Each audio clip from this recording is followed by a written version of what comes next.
This is Blake Graham, Triple Diamond with Youngevity, here with Dr. Joel Wallach, the Dr. Wallach, and we're here to talk today about the principle of absorption. We know that with nutrition, it's not what you consume that counts, it's what you absorb, right? That's right. It used to be said, you are what you eat, but that's not really true. It's what you absorb. You are what you absorb. And I know that's one of the things that makes your supplements really stand out is because they're so easy for the body to absorb. But let's talk first about how absorption works in the body. Tell us about kind of the gastrointestinal system, how it is that our body's supposed to break down food. Okay, well, digestion actually starts in the mouth. Most people don't realize it, but digestion starts in the mouth two ways. One, mechanical, grinding and breaking up and chewing is very important, getting pieces smaller and smaller and smaller. In fact, the human body is a juice machine. Everything is moving towards being juiced, right? So we're going to chew things up, chop things up into small swallowable pieces. And saliva actually has ptyalin in it, which is a carbohydrate-busting enzyme. It actually begins to break down carbohydrate into sugars and sugars into simple sugars and so on. And so digestion begins in the mouth. It goes down the esophagus to the stomach, and the pH change from an alkaline environment, which is in the mouth, to a very acid environment. Your stomach has to be a pH of 1, and a pH range of 1 being the most acid, 7 being neutral, and 14 being the most alkaline. It's imperative that your stomach environment be acid for several reasons. Number one, it sterilizes the stomach, so yeast and bacteria don't grow there and prevents the formation and fermentation of carbohydrates and sugars and fiber into gases, and which causes bloating and reflux and heartburn and all that nasty stuff. Also, the enzyme pepsin, which is produced by the stomach, requires an acid environment to function properly. Pepsin is the protein-digesting enzyme. It breaks down animal flesh proteins, plant proteins, including grains, eggs, and so forth, cheeses, milk. Any proteins are broken down into the simplest of amino acids by pepsin in the stomach. The acid environment is also required for a substance called Castle's intrinsic factor, which is produced by the stomach wall, to bind with vitamin B12 and absorb vitamin B12. You cannot absorb vitamin B12 without being first very seriously acidified. The intrinsic factor just won't work. There are cells in the lining of the stomach that actually make the stomach acid. Hydrochloric acid, they're called chief cells, and these chief cells require sodium chloride as the raw material to make hydrochloric acid. So that's kind of what goes on in the stomach. When the stomach churns things around, continues this mechanical breaking down, the acid begins to break down food by actually dissolving the connective tissue and separating fibers and cells of your food. And then, of course, there's the pepsin digestive enzymes, which break down the proteins into polypeptides, long strings of amino acids, down to tripeptides, which are 3 amino acids, dipeptides, which are 2 amino acids. The goal is to get down to the simplest of amino acids, which makes protein digestion and absorption easier. Then as the food moves into the duodenum, some people say duodenum, but duodenum is how I learned it. The pancreas and the liver both empty into the common bile duct, which then empties into the duodenum. And the pancreas actually produces quarts of alkalizing mucus and bicarbonate, in the form of bicarbonate. And the purpose is to alkalize the duodenal environment because the pancreatic enzymes and the intestinal enzymes only work in an alkaline environment. So you got to switch from being very, very acid to very alkaline. So all enzymes are very pH dependent. Oh, absolutely. They work in a certain pH range, and if you get out of that pH range, those enzymes aren't as effective. Well, they become a non-factor. They're just zero. They will not work if they're not in the right pH range. And this is why we die from changes in pH of our cells.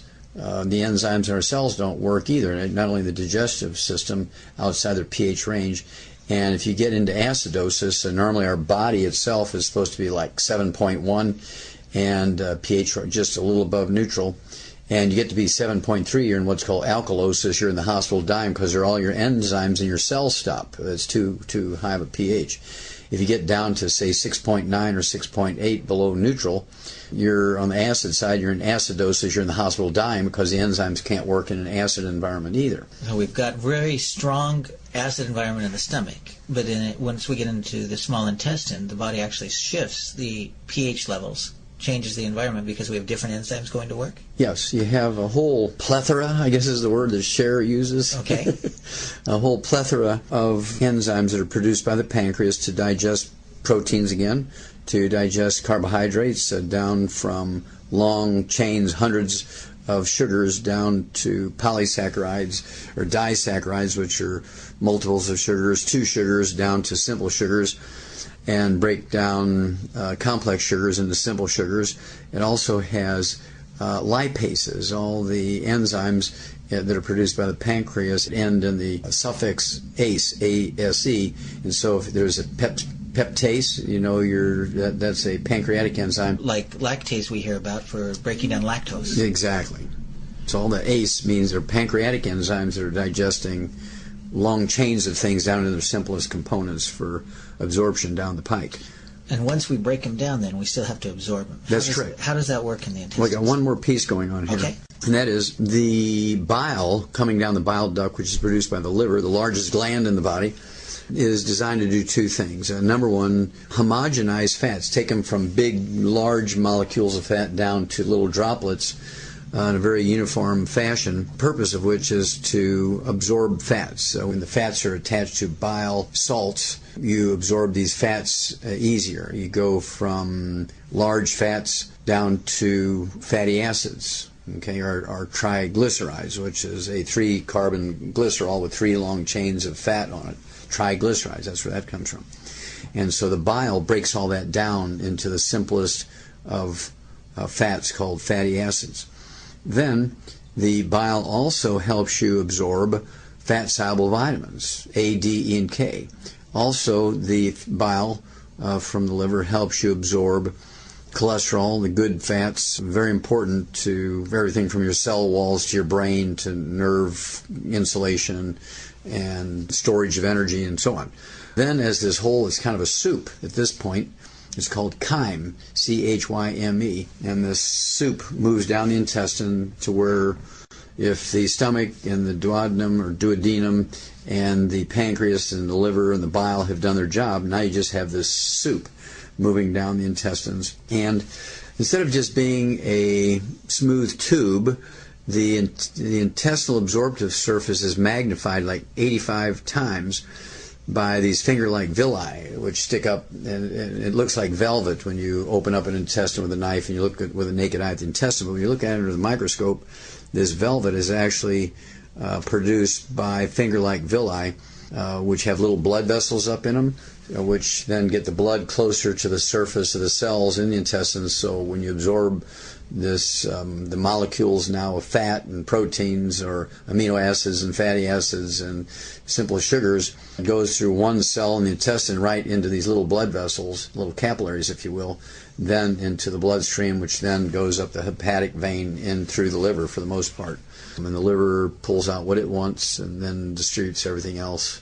When we talk about these villi, I've seen slides and it looks like, almost like imagining a visual of carpet fibers, right? And That's on correct. each of these carpet fibers, then there are individual hairs that stick out. Microvilli. That actually, again, you said increase the surface area of the That's stomach correct. by 85-fold. Yes, that's correct. And also they have a certain amount of muscle in them so that there's this peristaltic waves of the muscle in the intestine squeezing things along, just like you would take one of these large, long balloons and you'd take your fingers and you would just kind of move, say, the narrow part of it down. You can, how these magicians do that with these long balloons, make little animals and things by moving the narrow piece up and down the balloon.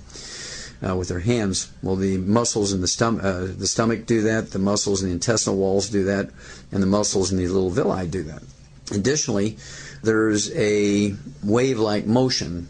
In addition to this large muscular motion, there's also this wave-like motion of these villi that move things along. And also it opens up the space between the villi so more stuff, more of this chyme can get down in between them and be exposed to the surface area. Now, is that why when people have inflammation, it really decreases the absorption area? They get inflamed and food can't get down between there? That is correct. That's one of the things that happens when you have inflammation for any reason, whether you have an infection like salmonella, you get a salmonella infection, or you get food poisoning and everything comes out the other end because you can't absorb it. These little villi swell, as you can imagine. Right. They swell and it closes off that space in between them, as you point out. And even the tips of them get all inflamed and swollen, and so they cannot perform their function anymore. Absorption is reduced to almost zero at that point. Now, what's the role of the good bacteria in our intestinal tract? What does that do for our bodies? Well, the good bacteria, 99.9% of them are in the colon. They're not in the stomach, which is sterile if you have the right amount of acid. They're not found in the small intestine if you have the right amount of alkali. And so the good bacteria kind of survive. I mean, let's say you swallow 1 million probiotics, maybe only 20,000 get through your stomach because the acid kills them all. Right. Okay? Then out of the 20,000 gets into your small intestines, maybe another 10,000 die because of the alkaline environment. So that maybe only 10,000 make it to your colon. But when they get there, that's the perfect environment for them, pH-wise, oxygen-wise, and so forth. And they begin to flourish and reproduce themselves, and 10,000 will become billions. And what do they do? Well, they actually fend off bad bacteria by just being there and growing their presence. They're called commensals. They're just there. Most of them don't produce anything good for us, but their presence crowds out the bad guys. There's also a symbiotic relationship with some of these probiotics in that they produce vitamin C, they produce vitamin B12, they do all kinds of nifty stuff by producing certain vitamins. And this actually happens in animals in their digestive tracts as well. I always smile when vegetarians say, well, look, there's a cow and an elephant, and they eat grass, and look at them. Why can't we just eat vegetables? Well, when you look at a cow or a deer or an antelope, these are four-stomach animals, moose and yaks and very large four-stomached animals. Well, there's probably a reason why they have four stomachs. Well, if you think about it, if you look around the world, what is the most, other than rodents, what is the most common vertebrate you see other than human beings around the earth? Four-stomached animals. Every continent has four-stomached animals. Whereas elephants are in a very micro-environment, right? Lions and tigers are in micro-environments. Monkeys are in micro-environments. But these four-stomach animals, ruminants as they're called, are found in every environment of the world. There's actually musk ox up above the Arctic Circle, and you have all these hundreds of different antelopes in Africa, and you got many species of deer and moose and wild sheep and goats in North America. Cattle. There's wild cattle all over the place, especially in Asia, and they've been domesticated, and wild goats and wild sheep. And so these things are very universal because they're able to digest things that nothing else can digest. They can take grass, which is essentially useless to all animals, but what they do is there's four stomachs, and the first two are kind of mechanically breaking things down, but the third stomach is called the rumen, and in a cow, it contains 40 gallons of fluid, and it's a big fermentative vat. It's kind of like making beer in there, right? And remember, I said our whole digestive system is a juice machine, making things into juice. Well, a cow has this big 40-gallon rumen, R-U-M-E-N, fermentative vat is full of bacteria and yeast and fungus and viruses and protozoa. Now, what's the difference between a protozoa and a bacteria? Well, a bacteria are plants. Protozoan are animals, and they have little villi, like little oars in a boat, and they move around with these little villi, and they consciously move from here to there, and they have pumps that move things around. They're little animals. And so it's this big vat that's breaking down the grass so that the cow can access the nutrients in it. That's correct, and that's a simplistic way of putting it. It's more complex than that, in that the enzymes produced by the bacteria and the fungus and the yeast break down the grass, which is cellulose primarily, like heavy fiber, and it breaks it down into carbohydrates and complex sugars and then simple sugars. Well, then other bacteria take those simple sugars and ferment them and add nitrogen to them and turn them into amino acids. What happens now, here's these paramecium, these protozoa, which are animals, not bacteria, not plants. And so now these protozoa, these little animals, can actually take these amino acids and turn them into protein for themselves. Okay. Then they also can take inorganic minerals and convert them, the bacteria turn them into chelated minerals, which are inorganic minerals that are combined with the amino acids, right? Now these little protozoa can use them, minerals for themselves, and then the cow eats the little animal. Right. Goes into the fourth stomach. So in the end, the cow is a carnivore. The cow is eating little animals in the fourth stomach called an abomason. So the cow is eating grass to feed the little animal. Yes, now you got it. All right. And that's why the theory of vegetarians is incorrect. Okay. Because we cannot survive eating vegetables. Okay. So cows and all ruminants, whether they're a giraffe or a wild cow or sheep or goat or deer or moose or yak or muskox or any of these four-stomached animals, the common thing is, you hit it exactly right. They're eating this grass to feed the little animals, which they then eat. Wow. And we know from your Dead Doctors Don't Lie audio cassette that having those chelated minerals are so important, because inorganic minerals we just don't absorb. Exactly. Inorganic minerals, even for animals, they eat clay and all that kind of stuff, again, to feed these little animals within inside of them. And inorganic minerals are only usable 3 to 5%, 3 to 10%. And the four-stomach animals do a little better job than the single-stomach animals like monkeys and horses and things like that. And you and I, of course. And this is why in crossing the prairie, it was much more efficient to use oxen, big, large teams of oxen pulling the wagons than horses. Because if they used horses, they had to carry extra wagons hauling grain to feed the horses. They couldn't survive just eating the prairie grass, where the oxen could because of the four stomachs. Well, it's like the eco cars we talk about. They can get further on less fuel, essentially, because you don't have to carry fuel around with them with the oxen. Exactly. So in the human digestive tract, then, since we don't have the four stomachs, we obviously have to have food that's from various sources, because we can't break down the grass. But when we get to the colon with the good bacteria there, is there anything else that we need to know about what that good bacteria does? And I'd like you to mention a little bit about the appendix, because most of us have been taught that the appendix is just, something in there that we don't know what it's good for. Maybe the good Lord put it in there so surgeons would have something to take out, right? But, well, that's what they think, I'm sure. But I know that there's a reason for it. Well, there's multiples of reasons, but one of the main ones is, you've all heard of T cells, right? Right. T cells. T cells are activated by the thymus gland. That's why they're called T cells, T for thymus. Yeah, often killer T cells are part of the immune system. You got it. And they can't function until they're activated. The switch is turned on when they flow through the thymus. Okay. That's why they're called T cells. And if you surgically remove your thymus or you kill it with radiation, you'll never have active T cells. You'll have lots of T cells, but they won't be activated and can't do anything of any consequence for your immune system. Well, there's another set of white blood cells that attack foreign invading bacteria and viruses and fungus and things, cancer cells. They're called B cells, and they're activated by the appendix. Well, wait a minute. If you have T cells that are activated at the thymus, you can understand T for thymus, T for T cells. Why would you have the appendix activating B cells? Well, that's because they first realized this in the bursa of Fabricius in chickens, which is the appendix in chickens, called the bursa of Fabricius. A fellow by the name of Fabricius figured it out, that these cells, these defensive white blood cells, are activated by the bursa of Fabricius in the chickens, and so he called them B cell for bursa. Okay, so if somebody doesn't have their appendix because they have you cannot activate the B cells, so and you lose a significant portion of your immune system.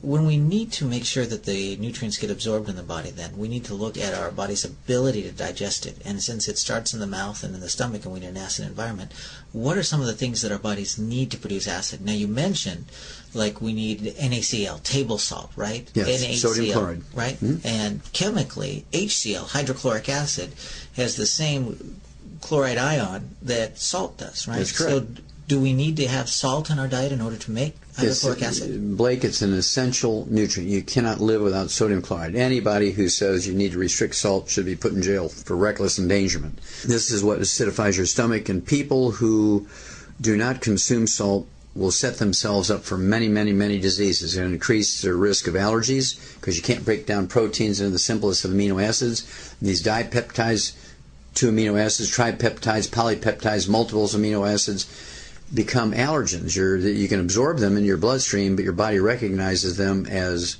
oranges or beef or eggs, and so what happens is you get allergic to those foods when you cannot fully digest them down to the simplest of amino acids. They're treated like foreign invaders. Exactly, so it's a real hazard. And so it's imperative that you have stomach acid. There's actually specialized cells in the stomach called chief cells. You can actually recognize them on microscopic sections of the stomach. They're very distinctive and very separate from just the standard cells in the stomach. Like I say, imperative, nothing happens, and also acidifies the minerals. For instance, you can be supplementing with all the iron you want. I mean, with tons of iron, and you can still be iron deficient if you don't have enough stomach acid to then acidify that iron so that it is usable, absorbable in the body. Just like we said before, it's not what you eat, it's what you absorb that counts. Exactly.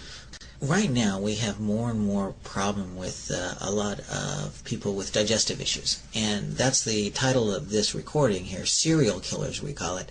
Cereal, not like cereal with an S, like a repeat, but cereal with the C, like the grains. And that's because we're seeing an increase in the amount of a lot of these grains and cereals in our diet. I think the World Health Organization actually did a study, and they looked at the number of increase in the carbohydrates, and our carbohydrates have more than doubled over the last few decades, and 85% of that is an increase in those breakfast cereals, right? And so when we're getting more and more cereals and more grains in the body, especially we talk about wheat, barley, rye, and oats, and I know there are some people that talk about hybridization. You know, I know in farming technique, you're an expert in agriculture as well. There was a time when the farmers in agriculture actually looked at hybridizing wheat, so we get a more robust wheat that'll grow in a lot of different environments, a shorter grain stock to increase yield. But it's not just having a more robust wheat, it's actually the body's ability to break it down and the decrease of the salt in the diet, because more and more people are saying, hey, low salt, low salt, low salt, because we've heard about it from doctors. What does that do when we have more grains and we've decreased the body's ability to break it down? Well, that's about 16 questions. And so basically, you have to appreciate that the hybridization of all things in agriculture is designed to increase yields. More, as you say, the word more robust and able to fend off enemies like bugs and smut, which is like fungus and things of that nature. Grow in environments where it couldn't grow before. Maybe, but also what happens is you give up something when you hybridize a plant. Anytime you inbreed it or hybridize it, you're giving up something to get something. In the case of better defenses to fend off, again, yeast and bacteria and fungus and viruses that attack the plants, so you don't have to use pesticides, you're able to grow them in a more organic sort of way. You're avoiding more chemicals so it's not intended to be a bad thing to hybridize them, because if you build a plant that can fend off bugs and bacteria and viruses without the use of chemicals, that's very good. Right. Unfortunately, there's always unintended consequences.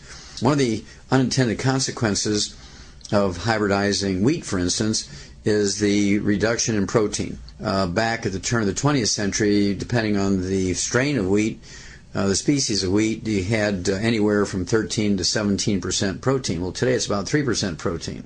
So the amount of protein goes way down by hybridizing grains to fend off parasites and bugs and so forth. And as a result, it's almost all carbohydrates now and very little in the way of protein. And so this is why in the livestock industry we had to come along with soybeans to add to animal feed to raise the protein levels, because grains, greater yields in terms of tons and bushels per acre, doesn't have enough protein for them. And so we had to add the soybeans to bring the protein level up to satisfy the need for raising livestock, either for reproduction or fattening in the feedlot for steaks and chops and so on. So the increase in carbohydrates, could that be an increase in like cellulose? It is partially an increase in cellulose. And cellulose is what makes a carrot pop when you break it and you bend it. Cellulose is what makes a stalk of celery stand up straight. Okay? Mm-hmm. And isn't cellulose pretty hard to break down? Well, it is. And this is where all these little bacteria and yeast and things in the cow's rumen, that's actually the third stomach, does that. They have little enzyme systems that break down that cellulose called cellulase. Okay. Human beings don't have cellulase. And so we don't do a very good job. We don't have that big third stomach with 40 gallons of all these bacteria and yeast fermenting the stuff with cellulase breaking down that cellulose, right? So what happens when it's not broken down? What does that do to the villi? Well, that alone won't do much to the villi, but it can give you a soft stool, or, a lot of people use fiber as another term for cellulose, fiber. And they use that to have a bowel movement. It makes the transition time, the movement time from the mouth to coming out in the bowel movement in the toilet, shorter. Okay, and this is what helps people that are constipated, as that's cellulose. That's what fiber is cellulose. Okay, right. And so it can be medicinally useful as long as it's a neutral type of cellulose. If it comes from foods that cause intolerances, not allergies necessarily, but intolerances that can create more problems and other unintended consequences. Well, explain to us what you mean by intolerance, because this is, I think, a new term for most people. When most people think of food allergies, but we're talking about something that's not a blood allergy, an allergic reaction that happens when undigested particles get in the blood. It's something different. You often call it like a contact allergy. Yeah, sure, exactly. You've hit the nail on the head there, Blake. The typical allergies, whether you're inhaling them, like dust and pollens and things, they get into your bloodstream through your lungs. And these large protein pollens, and pollens are essentially the sperm of plants, is what they are. Pollen is the sperm of plants. Okay. And it travels through the air to fertilize the eggs. The flower is sitting there waiting. That's why bees go from flower to flower, taking the sperm from one flower into the ovary of the other flower. That's how that works. And the pollen is a very high protein thing, and we actually have some great pollen products.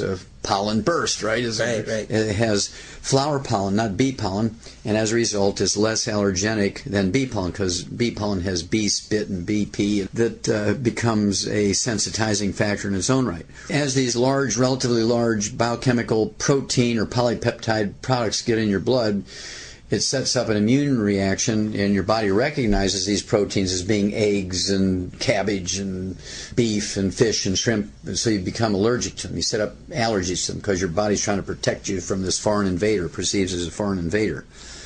And that's because... Well, it's a protein, and you're not supposed to be able to absorb whole proteins. Okay? We're supposed to absorb only simple amino acids. Otherwise, they set up these allergies. Well, intolerances are different. As you point out, there are contact things. There's a lot of people who can't wear certain metals and rings and jewelry and bracelets or watches or eyeglasses. Nickel will set up almost like an eczema where that metal touches. That's a contact allergy. Another one I like to use as an example is poison ivy. If I have a theater with 1,000 people in there and I test them for a poison ivy allergy, I guarantee you nobody in there will be allergic to poison ivy because they're not eating it every day and so on. On the other hand, I guarantee you they're all intolerant to poison ivy because poison ivy actually produces and releases a toxin to defend itself against foreign invaders. It fends off bugs. You never see bugs eating poison ivy. Right. Okay, you never see animals eating poison ivy because after one time they won't do it again. Right. And that's its defense. That defense, that intolerance to that toxin or that poison or that contact poison that's produced by the poison ivy, it makes your skin have almost an eczema, dermatitis, or psoriasis-like reaction. Now, the same thing happens when you consume foods you're intolerant to, not allergic to, but intolerant to, because this food will produce a contact intolerance, contact allergy, if you will. You don't have to absorb it to react to it. Right, so it's a contact allergy, not necessarily just on the skin, but contact with the intestinal lining. Yeah, and I don't like to use the word allergy because it's not a true allergy, and people, well, we tested you for a wheat allergy and you're not allergic to wheat, but you're still going to be intolerant. To that gluten, okay? And so you have to really use the correct words here, otherwise people say, oh, my doctor tested me for wheat allergies and I'm negative. We can still be negative to wheat allergies and be intolerant to wheat proteins. Okay. Well, it's two totally different things. Before we go into what's happening there with that, just to reiterate, we're seeing more and more wheat, and people think eating healthy means eating whole grains, and so we have a lot more wheat in our diet, and at the same time, with the decrease of salt, with it, maybe we talk about the minerals in the soil, and fewer minerals in the soil tends to mean fewer enzymes in the plants when we eat them, and so they're harder to break down. Do we see that happen? We don't require enzymes in plants to break down. That's a myth. Okay. We don't need enzymes in our food. Okay, because we produce our own enzymes. Yeah, if you're getting all your nutrients and everything's perfect, you're producing all the enzymes you can eat. Everything you eat without enzymes in it, and you'll be fine. Right. Okay. But your body has to, in order have to the raw materials. Right. And in order to have the enzyme that breaks down wheat work, you need a pH of about, you said 1.5, 1 to 1.5 pH? In the stomach, that's correct. So super acidic environment. What happens if you don't have that strong of stomach acid, if you haven't been eating salt? Well, then the pepsin won't work. It won't digest wheat, barley, rye, and oat proteins, or egg proteins, or fish proteins, or clam proteins, or any kind of proteins down into the simplest of amino acids. So we get undigested wheat, barley, rye, and oat protein that's into the intestines. You got it. Now it becomes a dangerous chemical. Okay. It's like little slivers that go down there and become kind of, and then they create. It's not a mechanical thing. Okay, more than just a mechanical. Yeah, and slivers implies to me mechanical stuff like splinters and and microscopic splinters, and so it's not slivers. So I wouldn't use the word slivers. It's actually a protein. It's a microscopic droplet of protein. Okay. So it hasn't been digested. It touches these villi, and what happens? It's like poison ivy. Okay, this is like a toxin of poison touching that villi, and it swells up. And because it swells up, we've cut down the ability of the food to get you reduce the surface area, which messes up our absorption. Plus, when that villi swells, it not only swells on the outside to close off that space in between the adjoining villi, but it also squeezes the blood vessel on the inside, because the swelling also goes the other direction. Okay, on the inside, it shuts off that blood vessel, so even if you can partially absorb some of that food, it doesn't get into the bloodstream because there's no blood in there anymore. There's no circulation. And this is why you have problems in another way when you have what's called celiac disease. The villi actually die, and they will die. Because of cut off circulation? Exactly. Okay. And they die, and so now you're losing 10%, 25%, 50%, 75%, 80%, 100% of your absorptive surface. And now your intestines are just a tube, and there's actually scar tissue right behind all those dead villi, trying to protect you from the invasion of the bacteria and acids and alkali and all this other stuff. Now, when you've done all of these autopsies on both people and animals, did you see this? Oh, yes. It's very dramatic and very easily diagnosed at autopsy or biopsy, and so you can actually feel it when you do surgery. You can run your hands down the small intestines, and you can actually feel areas. And this doesn't happen all at once. It's not like turning on a switch, turning off a switch, like all your intestines go at the same time.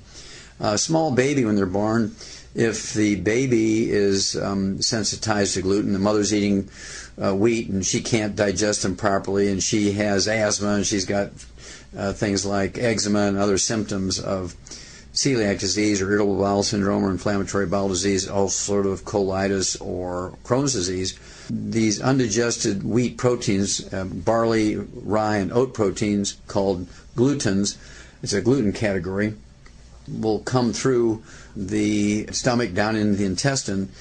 It will actually touch those villi. They will begin to become, and they actually act as a poison. So those villi shrink, swell up, and there's scar tissue that's formed there. And when this happens, you get, it's almost, again, like eczema on the outside, and your intestines will crack and seep fluid and serum and stuff, and it's a mess in there. Is that the leaky gut syndrome? Yes. That we hear about? It can be called leaky gut syndrome, is another name for it. Okay. And doctors will call it leaky gut syndrome, but they won't really make the connection that it's caused by this gluten intolerance. Okay.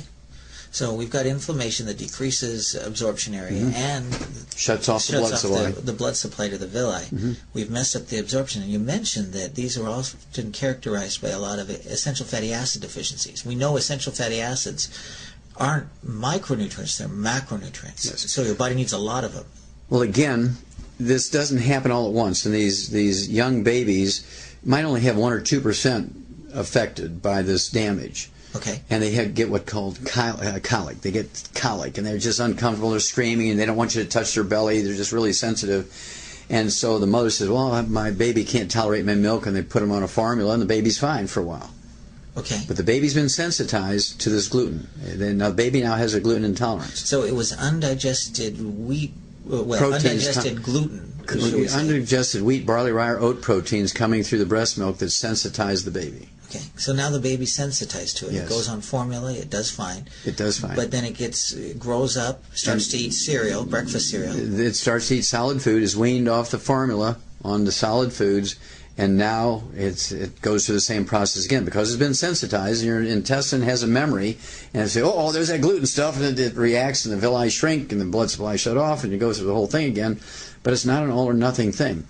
It'll be patches, particularly worse where the intestines curve around because everything slows down to get through there, so the contact is longer. And so you have patches of intestines that have inflammatory bowel disease, and patches that are celiac disease, and patches that are Crohn's disease, different degrees of severity, all in the same intestine. But you might only have 5% afflicted in a baby. You don't really see much other than them being colicky, it would be the word, and their tummy's tender and all that kind of stuff. And then the baby, say, gets to 5 years of age, and the baby's got rashes, and they develop asthma, and they cannot absorb things at this point when you have, say, 20%, 25% of your intestines afflicted, particularly cholesterol and particularly omega-3 essential fatty acids, because these are large, complex molecules, and they can't get through this damaged intestine. Do you mind just mentioning briefly here, I know we do it on other recordings, about cholesterol, because a lot of people don't understand that cholesterol is an essential nutrient. Yes, cholesterol, sure, Blake. Cholesterol is an essential nutrient. It makes up a significant portion of the cell wall of each cell. It makes up 95% of the steroid hormones in your body, from your adrenal gland, from testosterone, estrogen, progesterone. It's also necessary as a raw material for myelin, the fatty insulation material in the brain and some of the peripheral nerves. And this myelin in the brain makes up 75% of your brain weight, and it's almost 100% cholesterol. And so somebody who would say to me, oh, my doctor's jealous because my cholesterol without medication is 90. They have advanced, very severe celiac disease or irritable bowel syndrome, inflammatory bowel disease, ulcerative colitis, and or Crohn's disease. So the only time we see cholesterol that's really low is either if they're taking cholesterol-lowering drugs or they have an absorption problem. That is exactly right, which is a very, very bad thing. You do not want your blood cholesterol down below 220. You get down below 220, you're in the danger zone. More people die from heart attacks when your blood cholesterol is down below 220 than you do when it's up to 220 to 270. In fact, the people on Earth who have fewest cardiovascular events are the Inuits, the Eskimos above the Arctic Circle, and their cholesterols run 350 to 500, wow. And they have the fewest cardiovascular events until they come down here and eat like us, then they have the same ratio as we do. As long as they're eating 90% of their diet is red meat and fat, whale meat and whale blubber, walrus meat, walrus blubber, seal meat, seal blubber, bear meat, bear fat, they only eat 2% fish, they're doing great. Yeah. But they come down, they get a lot of grains, they develop absorption problems. And they're stir frying and frying, right, and they get exactly. They fry stuff and they clog their arteries because of the inflammation caused by the bad fats contacting the artery walls, and they get arteriosclerosis. Now, for the people listening to this recording, I know one of the things that we often talk about as a sign to how you can tell if you have a cholesterol or an essential fatty acid deficiency is if you ever go in a room to get something, and you get to that room and you can't remember what it is you went to get, that could be a sign. That could be a sign. You can also get cracks in your heels. You can have dry skin. You can have eczema. You can have cracked cuticles. You can have hangnails. All splits in your skin. And you see this, actually, all these things from gluten intolerance are worse during the wintertime. Okay. Always worse during the wintertime. Because our bodies obviously need more essential fatty acids to keep the moisture in during the wintertime when it's cold and it's dry. Well, that might be a factor, but the main factor is during the wintertime you eat more pasta, more toast, more oatmeal, more pancakes, more waffles. During the summertime you're eating more fruits and vegetables because they're available. Okay. And so we change our dietary pattern during the wintertime. And so if you have a gluten intolerance, you're taking more gluten during the wintertime, and the disease becomes more severe during the winter. So it's an increase of irritants. It's an increase of irritants. You got it. So if we're talking about an increase of irritants, then maybe the reverse would be true. If we get rid of all the things that are irritating the intestines, then do the intestines have the ability to heal themselves? They actually do. Just like your skin, when you cut your skin or burn your skin, it's able to heal itself. It rebuilds itself very quickly, has the capacity to do that. Your intestine has the same capacity. So if you go on a macrobiotic diet, aka gluten-free diet, and the macrobiotic diet was actually created during the 1700s in Germany. The Greeks 2,000 years ago actually knew about celiac disease. And they figured out that when you give up wheat, barley, rye, and oats back 2,000 years ago and eat more rice and corn and beans, lentils, millet, and so on, and things like that, that the disease went away. All these problems went away. And then you started eating wheat, barley, rye, and oats again, you had this problem. Well, in Germany, they created this macrobiotic diet, which is also known as the brown rice diet. There's no magic in the brown rice, but it's the fact that you give up wheat, barley, rye, and oats. So if somebody wanted to go gluten-free, one of the suggestions you could make is look at that macrobiotic diet and not focus so much on what you can eat, but look at all the great things you can. Exactly. Well, you look at the Chinese. There's 2 billion Chinese, almost 2 billion Chinese, and very few of them in China ever get celiac disease, irritable bowel syndrome, inflammatory bowel disease, ulcerative colitis, and Crohn's disease because they eat rice and millet, and they eat flax and buckwheat, which is not wheat, And they eat sweet potatoes and squash and those sources of carbohydrates. And the same thing in America. The people who are meat eaters, the infamous meat eaters who eat meat and potatoes, they have other problems, but they'll never get celiac disease, because you only get celiac disease when you cannot digest wheat proteins. Right.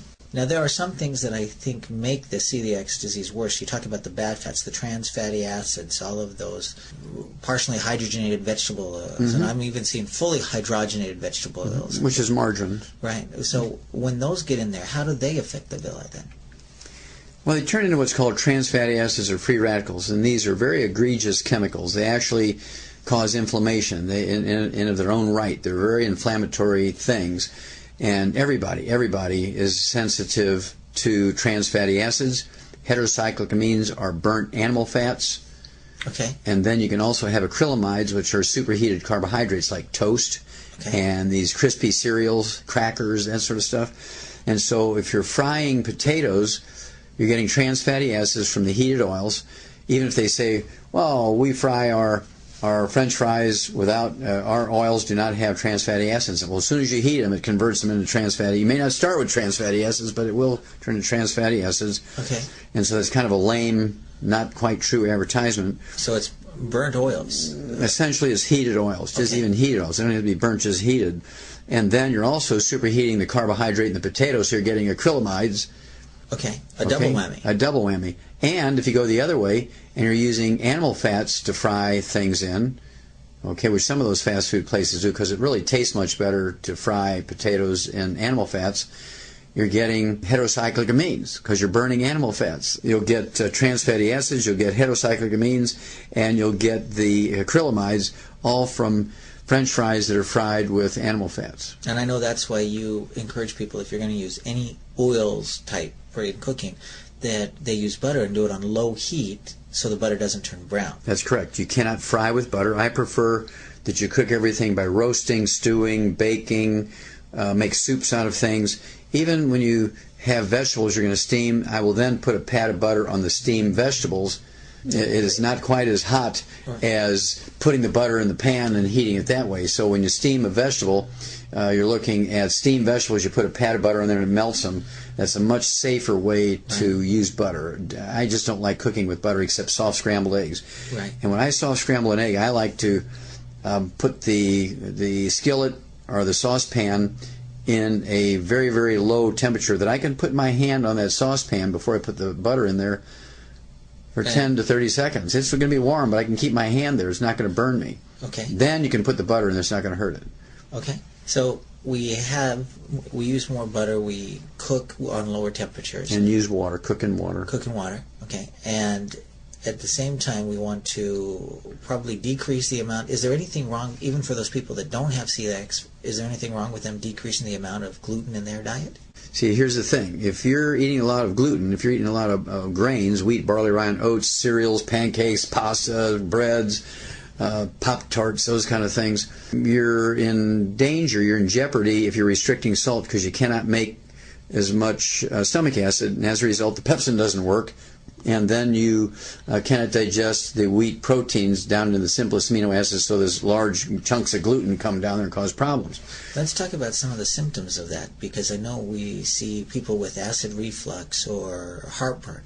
That tends to be caused from low stomach acid, not high stomach acid. That's right. And so when they say I have acid reflux, it's a misnomer. It's actually incorrect. And doctors perpetuate that because they want to sell their Nexium and other what are called protein pump inhibitors, which protein pumps is what are in these chief cells that actually produce the stomach acid. And so things like the purple pill Nexium, they poison those chief cells. Yeah, essentially that's what happens. They poison the chief cells so they can't make stomach acid. Okay, then initially you're going to feel pretty good, but 6 months down the line you're going to wind up with all these deficiency diseases you never had before, because even if you were supplementing with those nutrients, you cannot absorb them because you haven't acidified your stomach. And without an acid environment in your stomach, you get bacteria that lives down there and grows, and you eat and it eats, and it burps and kicks the... Produces gas. When it ferments the carbohydrates and sugars, it produces gas, which causes bloating, burping, belching, heartburn, and all that kind of stuff. Yeah, and that's what causes, like you said, the heartburn. That's correct. Even weak stomach acid in the esophagus probably is pretty uncomfortable. Over time, yeah, and of course when you belch that up, that weak stomach acid, it might be 5 or 6, very close to neutral. It's like tasting vinegar. You just put raw vinegar on your mouth and it tastes like acid, but it's a pH of 4 to 6. Right. It's not 1. And so that's where people get the idea that it's acid reflux, and it's really not. It's not acid enough, and so things are able to grow in there and ferment carbohydrates. So if somebody has had acid reflux, it's again a misnomer, but if they've had heartburn, if they've had those things, if they've been using carbonated beverages or had salt-restricted diets, or even using these alkaline waters improperly, using them during meals, drinking carbonated drinks during meals. So if they've been doing that, the chances are pretty high that they've had undigested gluten proteins in their intestines and they've developed an intolerance. That's right. And they cannot absorb minerals properly. They cannot absorb B12 because that Castle's intrinsic factor only works in an acid environment. So there's many, many bad things that happen over time if you don't have a stomach pH of 1. Now, I know you look at people with essential fatty acid deficiencies with eczema or asthma, and you've seen pictures of my own nephew in Japan. And what happened with him when he was young, and they put the steroid creams to try to deal with the eczema, get him on the essential nutrients, more essential fatty acids, get the mother off the wheat, and things change. But what are some of the other symptoms? I know that you talk about people with multiple diseases that are very different diseases, like a calcium deficiency is the same time as they have a copper deficiency is the same time they have other things. That can be a sign of an absorption problem. Absolutely. And of course you see this in a hair analysis. When you look at a hair analysis, which can look at, they say, 30 to 50 different mineral levels in your hair, if they're all below normal, you know you have an absorption problem because that's not a natural thing. Some of them are going to be in the right in the middle of where you should be. Some are going to be a little high. Some are a little low. Some are in low normal. Some are high normal. And so, it should look like a stock market chart. But if everything's below normal, if you're just kind of like a flat line, that means you're not absorbing. Okay. So you can actually use a hair analysis as a non-invasive, very economical test. Now, other things we see is we talk about if you've got a lot of bad bacteria in your colon, you get a lot of smelly gas. You can have sulfurous gas because they produce sulfur dioxide, and also the bad bacteria produce waste products. They pee and poop, and it's called bacterial toxins. And this is where you get food poisoning. If you have, for instance, a staphylococcus food poisoning, it produces a toxin that's very, very quickly, you'll be on your hands and knees throwing up and having diarrhea. You'll be a mess, headaches, and just really feel bad, and it can wind up killing you. And you can get that within hours after you consume staphylococcus poison, food poisoning.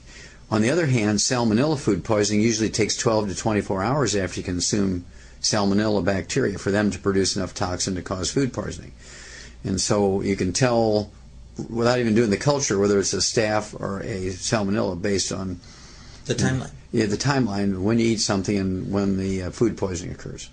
What about copper deficiencies? Do you see people with celiac disease and absorption problems have a lot of gray hair? Is that common? Well, sure. They're going to have a lot more symptoms of copper deficiency, iron deficiency, omega-3 essential fatty acid deficiencies, folic acid deficiencies, which can be very bad in women who are in the age where they can, childbearing age. If you have a folic acid deficiency, even if you're eating lots of salads, you can have a baby born with spina bifida. If you have a zinc deficiency because you cannot absorb it, you're supplementing with zinc, you can have a baby born with a cleft palate or heart defect. You can have a baby born with Down syndrome because you cannot absorb zinc.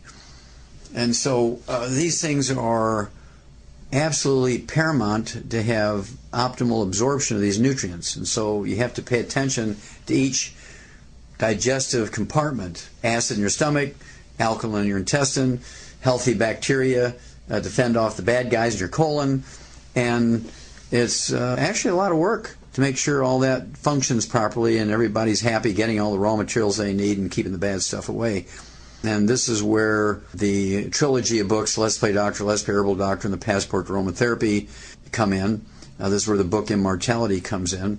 This is where the book Dead Doctors Don't Like Them. I mean, they all talk about these things sometimes in segments. And there's another section in the book Rare Earths Forbidden Cures which talks about hair analyses and talks about how when all the minerals on a hair analysis are below the low normal line, that means you're not absorbing. And I see thousands of these a year. And now we're seeing tens of thousands, maybe millions a year. Because it's going up because people are eating more grains and people are being told more and more by doctors to avoid salt. So that combination is very bad. So if somebody is using the 90 essential nutrients, we know if you give your body what it needs, it'll do some amazing things. That's correct. Okay, so you're doing some troubleshooting there. Using it, most people are going to get results when they absorb it, but if they're not getting results, the first thing we look at is, are they absorbing it? That is correct. So, in addition to going gluten-free, and it's important that they stay gluten-free so they keep their absorption. That's correct. We often add an enzyme product to help break it down, and especially people that say maybe they've had their gallbladder removed, and so they're not producing they're not storing enough enzymes to be able to. Well, they're not storing enough bile. Bile. Okay. In that case, it's not enzymes, actually, it's bile. It's kind of an emulsant. It's almost like detergent is what it is. Bile is like a detergent. And it breaks down big globs of oil and fats down to little globs of oil and fats that are more easily absorbed. So for those people, taking a great digestive enzyme and using probiotics, those can also help with people that are going gluten-free to help give them the right environment for the intestines to heal themselves? Well, by right environment, you're talking about digesting foods down properly, right? But you still have to have the proper pH in the stomach and the intestines. Okay. And you have to have some of the pancreatic and intestinal enzymes that are coated so they don't get destroyed and digested in the stomach, which is more acid, right? And so all these factors have to come into play. And then, of course, our ultimate enzymes has ox bile in it to give you that ability to, I call it the gallbladder in a bottle, because it has the ability to, as you point out, give you the right amount of bile when you have a meal, particularly a fatty meal.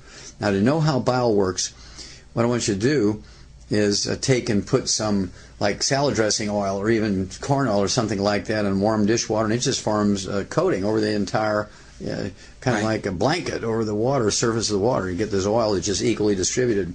Take a couple of drops of a liquid dish detergent and put in there. It just breaks up into little beads, like BBs, and just all breaks up. And that's what bile does to the fats in your diet. So how many enzymes and how often should a person take them? Well, I like them to optimally to take, say, 2 at the beginning of a meal with a couple ounces of water. Our ultimate enzymes, which has the ox bile, the pepsin, the betaine hydrochloric to make stomach acid. It has the enzymes from the pancreas, pancreatic enzymes. It also has plant enzymes. It has bromelain from pineapples, and it also has papain from the papaya, which are very nice enzymes from plants. We don't need them on a daily basis, but if you have a digestion problem for a support, just like putting a cast on a broken leg, they're used as medicinally in that fashion. You don't need them all the time if you don't have a problem, because you'll make your own enzymes.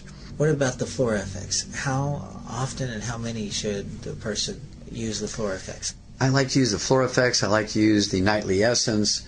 I like to use even the Triple Treat Chocolate, which has probiotics in it. Oh, that's great to use probiotics, too. Yes. And you can use those as often as you want. They do not have to be consumed with meals, and actually it's better if they're consumed in between meals because you have less stomach acid, so more are going to escape through the stomach without getting digested and killed. Now, I've seen oftentimes people be encouraged to take, say, 3 Flora right before they go to bed and 3 with breakfast. Right, and that's why we call Nightly Essence. Nightly Essence, you're supposed to take it before bed. Right, okay, great. So, in addition to that, this is, again, these aren't standalone products, but they go with the 90 essential nutrients, correct? That is correct. Now, I do have to make sure we say this. When you have celiac disease, and again, this is a progressive thing, it's going to get worse and worse and worse over time. When you get up to where you're 20, 30 years old, and you got 50% of your intestines afflicted, you're going to have 20 diseases. You're going to have eczema, you're going to have asthma, you're going to have periodontal disease, you'll be infertile, low sperm count, you'll begin to get headaches, unexplained headaches, you get low blood sugar, low thyroid, you're getting bone spurs, you're getting kidney stones. All this stuff is happening. You're going to 18 different specialists because you can't absorb those nutrients. There's nothing that says you can't have 50 different nutritional deficiencies at the same time. Now, what are some of those historical cases? You know, you talk about a lot of famous people that a lot of the audience is probably familiar with that have had these absorption problems. You know, Karen Carpenter, of course, she had an eating disorder called anorexia. Well, anorexia is a self-imposed restriction of consumption of food because you feel bad when you eat food. And almost always is because they have celiac disease and they feel really, really bad when they eat wheat, barley, rye, and oats. And so they just give up eating and they keep going downhill. And they feel pretty good when they're fasting or eating lettuce, and then they start eating breads and whole grains again because they know it's healthy, quote unquote, and then they get sick again, they stop eating, and so there's this downward spiral. They may level off for a while, for a couple of months, and then they start eating those whole grains again, they drop down lower, and over a period of years, usually in their 20s and 30s, they will be really seriously ill with anorexia, and some people can't give up eating, and so they'll throw up the food, and that's bulimia, they realize that if I throw it up, then I don't feel bad. But if I just eat it and leave it go down through my intestines, it feels like somebody's pulling a dry rag through my guts, is how they describe it to me. Now, could obesity also be a result of poor absorption? Oh, absolutely. Because sugar is a very small molecule, and you can absorb sugars and get lots of calories in that fashion, but you cannot absorb minerals, you cannot absorb essential fatty acids, you cannot absorb cholesterol. And mineral deficiencies are what cause the insatiable cravings, the munchies. In animals, it's called cribbing or pica. And as soon as you're taking in enough minerals that you can absorb, all those cravings and munchies go away and you lose the weight. Yes. And the portion control becomes easy to accomplish. But you have to give up the gluten for your intestines to heal to then be able to absorb the minerals. Now, are there nutrients we can take to help the intestines heal? Well, glucogel is a, again, very good source of collagen, okay, which is the connective tissue, and so it's a source of raw materials for the connective tissue part of the intestine to heal. You know, the things that the villi sit on is a connective tissue. Essentially, it's like the foundation of a house or a slab that you build a building on. Okay. And that's what the connective tissue is. And all these things are actually welded to that connective tissue. Okay. And the connective tissue, when it gets irritated, it forms deeper and deeper and thicker scar tissue, which makes it even more difficult to absorb things through that scar tissue layer. Kind of like a callus. Yeah, it could be a callus, absolutely. But if you quit irritating it, how long does it take for those things to optimally, if you're really, really good about staying away from everything, gravies, and even making sure croutons don't find their way into your salad, and you pick the croutons up, there's still crouton dust in the salad, or you go to a health food store that sells bulk grains, and there's somebody there scooping grains into a plastic bag, and then they throw that plastic bag on the belt that takes their food to the cashier, then you put your food on there. Or maybe you're a farmer and you're gluten-free in the household, but your husband or son or somebody's been outside in their clothes mixing cattle feed that has wheat, barley, rye, or oats in it, and then they come in and they throw their clothing in the laundry with yours. You're going to be constantly exposed, even though you think you're not. And so it's very, very important you got to be really gluten-free to get maximum benefit. But under optimal conditions, you're avoiding everything that has gluten in it. It's going to take anywhere from 60 to 90 days to see recognizable benefit, and it might take anywhere from 6 months to a year to get perfect 100% healing. Okay. Would taking extra essential fatty acids, would that help speed that process of rebuilding? No, but what it does do is make sure you're absorbing more of them. It's just a matter of concentration. The more you're throwing at it, the more you get through. And so it can actually increase your risk of stroke, because the essential fatty acids, one of the things it does is prevent abnormal blood clotting, which results in strokes, deep vein thrombosis, pulmonary embolism, coronary thrombosis, thrombotic stroke. And so if you can't absorb omega-3s, it increases the risk of stroke. It increases the risk of stroke. So this is why people die from celiac disease. And that's one of the things I know with the risk of stroke and heart disease, that you actually fought with the FDA, so we can say that increasing your omega-3 essential fatty acids decreases the risk of heart disease. You got it. Well, is there anything else that people need to know? The basics are be on the 90 essential nutrients. If you have digestive issues, stay away from gluten. Yes. Adding some enzymes and flora can be good. Anything else? Yes, I would wean kids off of, and you hear grandmothers will tell you, well, don't give your kids wheat until they're a year old, right? You hear that kind of stuff. Now, that's because their little digestive tracts aren't prepared for those kinds of things. But if I had my way, nobody under 10 years old would eat grains. Okay, so no, instead of pancakes or breakfast cereals, we'd have more or eggs. Toast, or pasta, or crackers and croutons, and hamburger buns and hot dog buns, and muffins and cake and cookies and all that kind of stuff. I would have them only eat like an Oriental. They're going to be eating sweet potatoes and rice and millet and flax. More vegetables. More vegetables. Eggs for breakfast. Nuts. Nuts for a snack. Great fats, healthy fats. Very little carbohydrates except for peanuts. I don't like peanuts because they have two bad things. One is a lot of carbohydrate.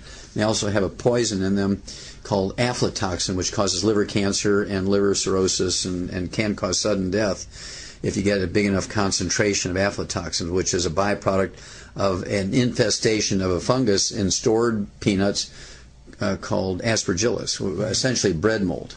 And I know you've actually had some research on that bread mold, and wasn't that the cause of all of these bears across the world that were dying in zoos prematurely? Yes. Well, when Marlon Perkins picked me to do that study, to do all these autopsies in the zoos, the first thing he told me was, look, we have a problem with bears, and one of the things I want you to do is look at why all the bears around the world in zoos are dying of liver cancer, and they only live to be about 30 to 35. They all die of liver cancer. Out in the wild, they can live to be 60 years of age.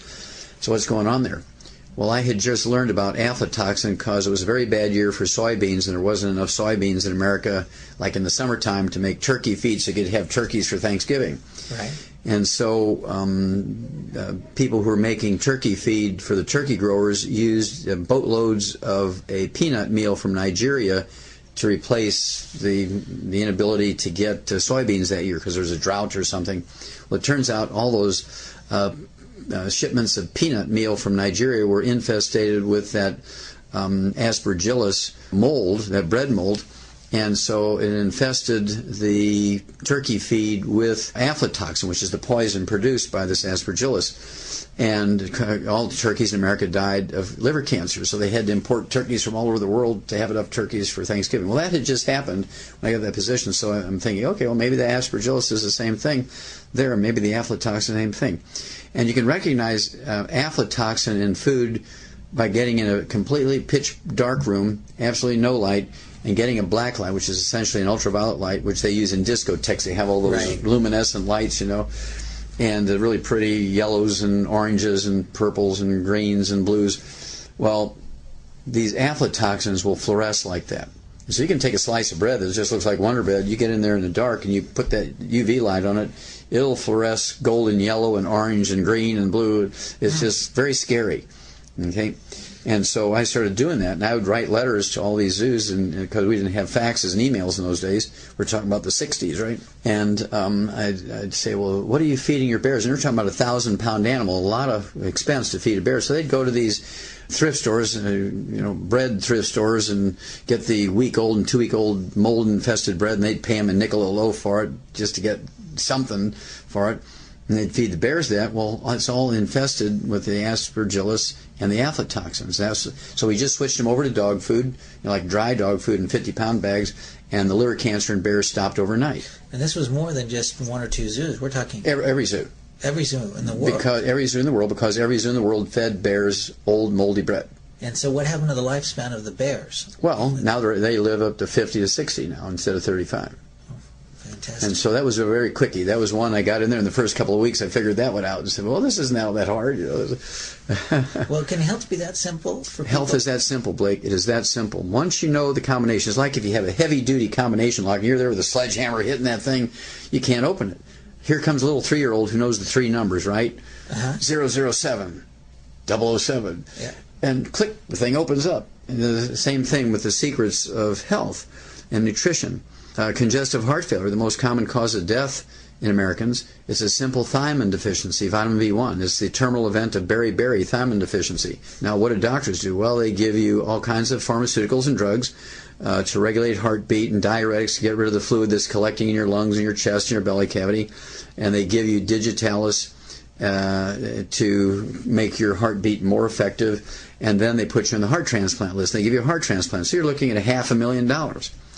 Well, all you have to do is put people on the 90 essential nutrients, get them off of sugar, which aggravates the thiamine deficiency, and you give them something like the de-stress capsules, which 2 capsules gives you 3,000 times the minimum daily requirement of vitamin B1, not B-complex 100. We're talking about 3,000 times. And so when people have congestive heart failure, I like to give them 6 of those capsules a day, so they're getting 9,000 times the minimum daily requirement. And so you get, and I can legally say this will support and promote healthy cardiovascular metabolism. Give the body what it needs and it'll heal itself. Yeah. That's correct. And so this is as simple as it sounds. People say, it can't be that simple. I mean, otherwise my doctor would know about it. Well, not really. Because they're not trained in it. I know from my experience, I was in pre-med and there was no nutrition in pre-med, and they said in 4 years of medical school you can expect one 30-minute lecture on nutrition with no test. So expecting the doctors to understand nutrition, the MDs to understand nutrition, is like expecting your plumber to know how to fix all the computers. Or to do brain surgery.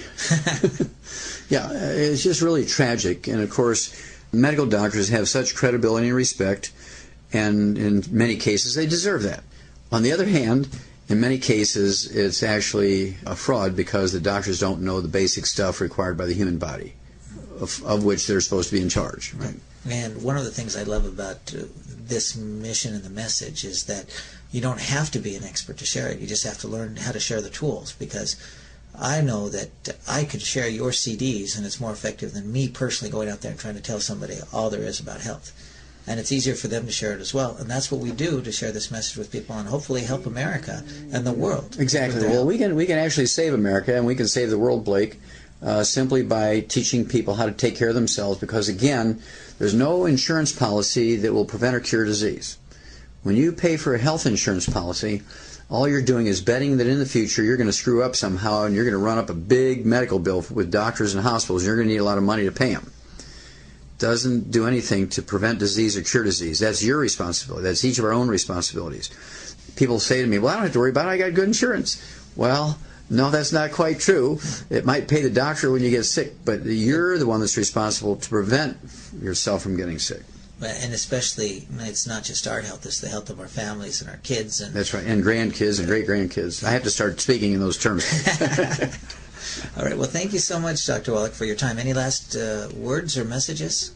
Well, just remember that if you're not salting your food, if you're not digesting and absorbing your food properly, you could wind up by being damaged by a serial killer. Well, take it from Dr. Wallach. He's a horse doctor as well as a physician, and you know every farmer worth his salt puts out a salt block for his animals, and we need the same thing for us. Absolutely. All right. Thank you, Dr. Wallach.